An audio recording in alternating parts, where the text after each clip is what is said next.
dan mereka masih tak faham Islam, sedikit sangat. Masih ribuan umat Islam di sana yang tidak tahu baca Quran, dan telah ribuan juga yang telah kembali ke agama asal. Ghuraba, ghuraba, ghuraba, ghuraba, ghuraba, ghuraba, ghuraba, ghuraba, ghuraba, ghuraba,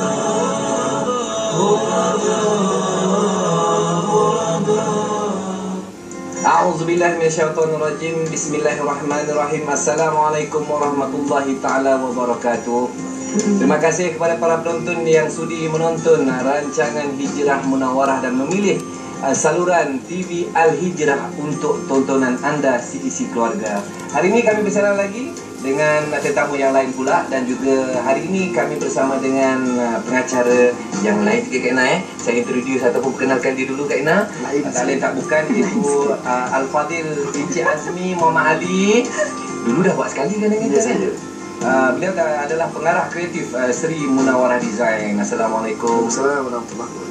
Dan sebelah kanan saya Puan Haji Haslina Muhammad Ali, pengarah pemasaran dan juga komunikasi korporat Sri Munawarah Design. Assalamualaikum. Waalaikumsalam. Okey, saya nak tanya Cik Azmi. Cik Azmi kenal Alexander jadi Alexander the Great tu pernah dengar? kalau saya tanya Kak Ina, Nazri Johani kenal? Kenal? Belum lagi Ina sudah jawab. Saya kenal. Dia tu bukan dulu dengan kumpulan Raihan juga. Sekarang ni penasyid yang solo lah, tapi bagus juga tu. Ya, maka hari ini Kak Ina dengan Azmi ni kita nak kongsi tentang penghijrahan beliau lah. Ketika itu Nazri ni dia masih lagi beragama Kristian dan memeluk Islam ketika itu usia dia 12 tahun. 12 tahun. Dia tukar namanya ataupun orang di situ memilih namanya Nazri Johani.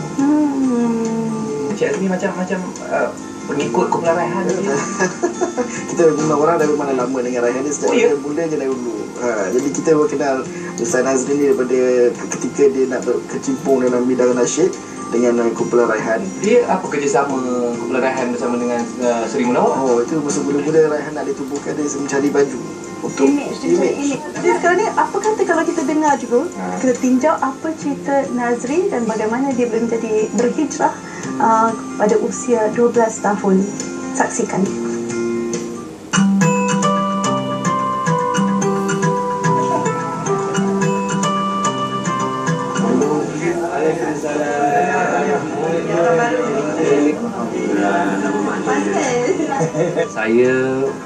Saya bernama Alexander Lajib. Itu nama asal saya. Dan setelah saya memeluk Islam, mengucap 2 kalimah syahadah, saya telah memilih nama saya kepada Nazri Johani, iaitu sebenarnya saya tidak berpandukan mana-mana buku. Pada waktu itu saya merasakan itu memang saya faham itu salah satu nama Muslim dan saya suka pada nama itu. Cumanya apabila saya tahu bahawa Alexander itu dalam Islam ialah Iskandar Zulkarnain, jadi saya rasa macam terlepas satu peluang memiliki nama sebagai Iskandar. Tapi kita kena yakin sebagai orang Islam, setiap nama itu Allah jadikan ada kebaikannya dan ada hikmah di sebaliknya. Dan saya memeluk agama Islam, mengucap 2 kalimah syahadah pada umur saya 12 tahun. Sallallahu ala Muhammad sallallahu alaihi wasallam sallallahu. Dan saya memilih Islam itu pertama sebenarnya kerana saya masih di bawah umur, iaitu di bawah jagaan orang tua saya. Dan yang memilih Islam ini sebagai agama kepercayaan dan amalan sebenarnya adalah kedua ibu bapa saya. Mereka setelah lama mempercayai dan menganut agama Kristian Katolik bertahun-tahun lamanya, mereka akhirnya Allah turunkan hidayah kepada hati ayah saya dan ibu saya untuk memilih Islam sebagai agama untuk dipercayai dan agama yang memang agama terakhir bagi mereka. Sehingga kini masih abang saya, kakak saya 2 orang belum memeluk agama Islam. InsyaAllah mudah-mudahan satu hari dengan keberkatan doa yang ada, mereka juga akan mengikut jejak saya menjadi seorang Muslim. Detik-detik saya mengucap kalimah syahadah iaitu untuk menerima Islam sebagai agama saya adalah ketika saya pergi belajar Al-Quran. Bila saya pergi ke rumah ustaz saya iaitu Ustaz Karimin, dia memang tahu yang saya belum menerima Islam. Jadi apabila saya sampai di rumahnya untuk belajar macam seperti biasanya belajar Quran ni lepas maghrib. Jadi saya datang bersama dengan anak-anak Muslim yang lain. Dan waktu nak belajar itu dia tanya, awak tidak boleh belajar Al-Quran kerana bukan Islam. Pada waktu itu bila saya dilarang belajar Al-Quran, saya merasa ada satu kesusahan dalam diri saya. Saya merasa itu adalah satu kesusahan, halangan hidup saya. Jadi saya berfikir lebih baiklah saya memilih Islam sebagai agama saya. Dan waktu itulah berlakunya proses mengucap kalimah syahadah. Dengan izin Allah Subhanahu wa taala, keajaiban yang berlaku ketika saya mengucap kalimah syahadah itu, Allah telah menarik segala kebimbangan dalam hati dan fikiran saya, sehingga saya benar-benar merasakan sangat tenang. Hati saya sangat lapang, pemikiran saya sangat tenang. Dan itulah keajaiban mengucap kalimah syahadah dengan penuh keikhlasan.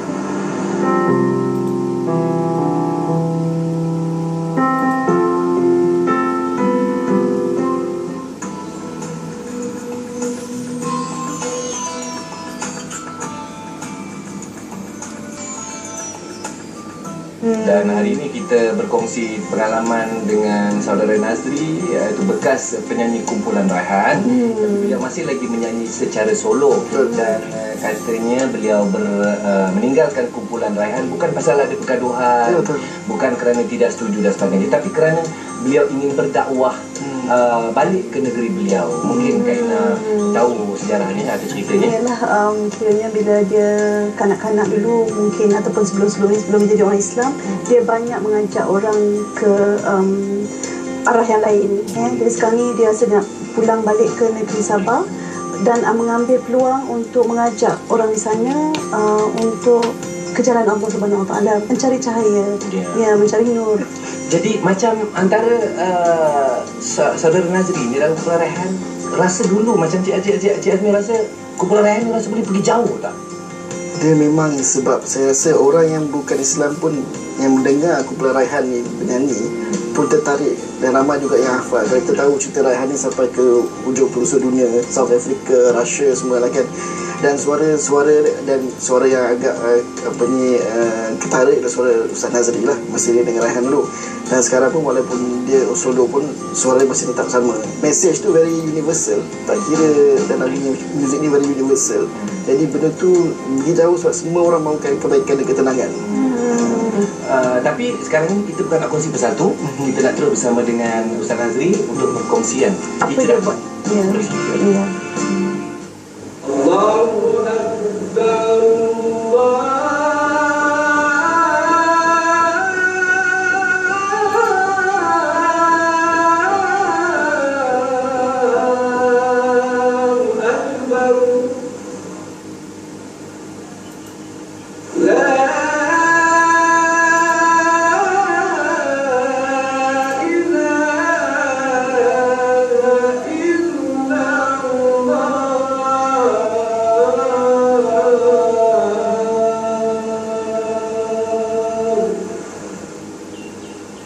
Bermula dalam sekolah menengah tingkatan 1, maka disitulah saya benar-benar menjadi orang Islam yang berpegang teguh, dan saya pula kena berdakwah balik kepada orang Kristian, berbahas dengan mereka untuk menunjukkan bahawa Islam itu benar, iaitu bertanya mereka, bersoal jawab, apakah agama kamu benar, dan sudah tentu mereka jawab agama kami benar. Tetapi bila saya tanya mereka, adakah doa kamu untuk pakai baju, Adakah doa untuk masuk tandas, keluar tandas? Itu saja soalan saya, soalan yang mudah-mudah. Adakah doa kamu ketika kamu bersin? Adakah doa ketika kamu menguap? Mereka hanya ada doa makan saja. Jadi soalan yang kecil-kecil ini mereka tidak dapat jawab, kerana memang tidak ada doa itu. Saya sendiri pun tahu, sebab saya juga seorang Kristian ketika dulunya. Dan alhamdulillah selama saya 5 tahun berada di sekolah menengah, saya rasa saya puas hati dengan apa yang saya lakukan sebagai Muslim, iaitu selama saya 5 tahun, dan kami merupakan pendakwah di sekolah. Sekolah saya dulu tingkatan 1 sampai tingkatan 3 tidak tutup aurat, pakai seluar pendek, dan kamilah yang memperjuangkan supaya pakai seluar panjang. Sekolah saya tak ada surau ketika dulu, dan kamilah yang perjuangkan sampai diberi peruntukan buat surau. Sekolah saya dulu banyak budak-budak nakal yang suka buat jahat, tapi selama 5 tahun saya berada di sekolah itu, budak-budak nakal tidak berani buat kejahatan, berkat kami adalah pendakwah yang sentiasa menegur dan mengajak orang untuk kembali pada Islam. Sebelum saya berhenti dari menjadi anggota Raihan, saya berhenti pun atas sebab saya kena ada waktu untuk berdakwah, yang mana kemahuan saya untuk turun ke Sabah, untuk masuk kampung, kerja yang susah, masuk ke dalam perkampungan, perjalanan yang berpuluh-puluh kilometer, perjalanan jalan yang sangat tidak sempurna. Masih ribuan umat Islam di sana yang tidak tahu baca Quran, dan telah ribuan juga yang telah kembali ke agama asal. Maka saya terus turun ke sana untuk berdakwah, pergi ke kampung-kampung, beri bantuan, memperbaiki surau-surau, dan juga membantu memberi keringanan saudara-saudara baru di sana. Dan ini semua berlaku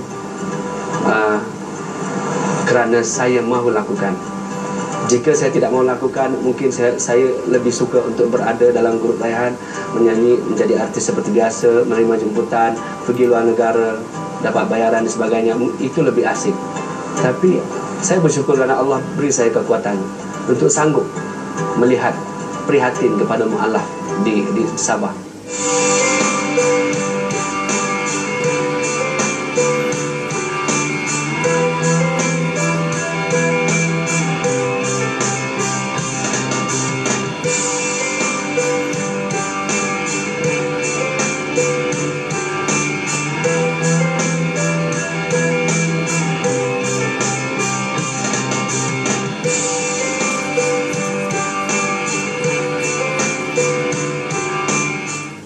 Begitulah ini ya Azmi, Syamsul, kita lihat macam mana Nazri bertungkus lumus untuk membantu masyarakat setempat untuk lebih mengenali Islam dan juga lebih menghayati Islam di tempatnya sendiri ya, di Ranau. Saya kebetulan itu sempat berjumpa dengan dia di airport di Penang. Masa tu tengah menunggu flight, jumpa dengan saudara Nazri, duduk bersama dengan dia. Dia masa tu baru lepas selesai satu program di USM bersama dengan ada program lain.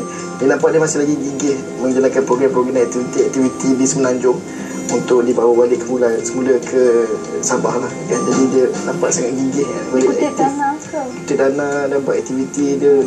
Aktiviti dakwah dia saya rasa berdakwah. Tak kira sama dia di mana dia pergi pun, sebab dia gunakan kedudukan dan populariti orang kenal dia situ sebagai siapa untuk menyampaikan dakwah.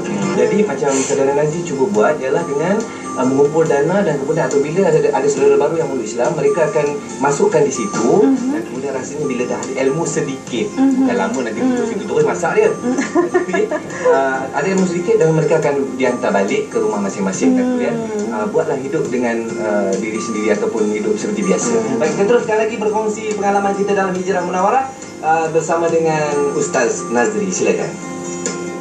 Alhamdulillah, sejak tahun 2005 sehinggalah hari ini tahun 2013 semakin rancak aktiviti dakwah, dan ketika ini kami sedang membangunkan rumah transit mu'alaf. Rumah ini kami bina, mesti ada surau, ada asrama, ada rumah guru.